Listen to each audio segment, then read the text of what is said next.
Hi, I'm Corey Barger, and this is Bassoon Lessons Online. Hit subscribe so that you don't miss any lessons, and leave me a comment and let me know what types of things that you struggle with when you're learning to play the bassoon. I would love to make a video to help you. Today, I want to give you a little tip on what to do when your left hand is bothering you. The bassoon, of course, is really heavy, and it's really hard to balance it, especially when you're young and you don't really know how to handle this thing. Maybe the bassoon is actually bigger than you. When I started playing, my hands couldn't really reach all of the keys. It was a bit of a stretch, and I'm sure that's true for a lot of people. If you're using a seat strap, I've got a little trick that can help you. Hang on a second and I'll show you. So what we really need to do to get any relief is to take some of the weight off of the left hand.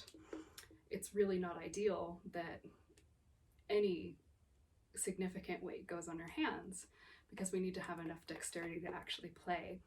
And if we're really concerned with just holding the instrument up, that's going to make us tired, and it's probably going to encourage some hunched over posture.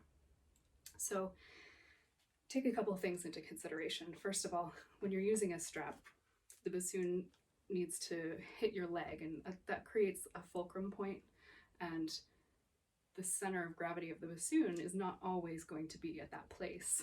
So realistically, you are going to have a lot of weight over here.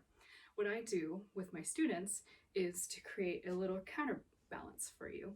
And this is really simple. All you need is another strap or a string or a belt or whatever you have that can be basically just tied around the seat strap, tied to the chair leg below. All you do is wrap it around here and then loop it around the chair leg and tighten it up enough so that there's a lot less weight on your hand. Sometimes it's not possible to totally eliminate that because we're all different heights and different body shapes. It's hard to come up with a standard way to do this. Of course, everyone is different, but just doing that takes a lot of pressure off.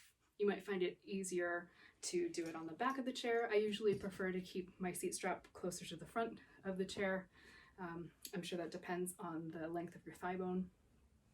Another thing that you can do if you have a chair that's not like this, well, I can do this with a really long strap, but if you have a strap with a clip, you can hook your strap to the neck strap slot on your bassoon right here, this little hook right here, and then that can help pull the weight as well. So then you can loop that around the back of the chair, or even actually loop it around your waist and create a second sort of seat strap situation. And now it's holding the bassoon with no weight here. If I hooked this maybe onto the chair somehow on this side, it would create a really good counterbalance. So it's something to think about. Make sure, of course, when you do this, that you're really careful when you get up because you're tied to the chair and you don't want to bring the chair with you. Holding the bassoon is enough to carry. You don't have to be responsible for a chair at the same time. So be careful with that. Leave me a comment and let me know if this was helpful for you, and let me know what other questions you may have about learning to play the bassoon and dealing with life as a bassoonist.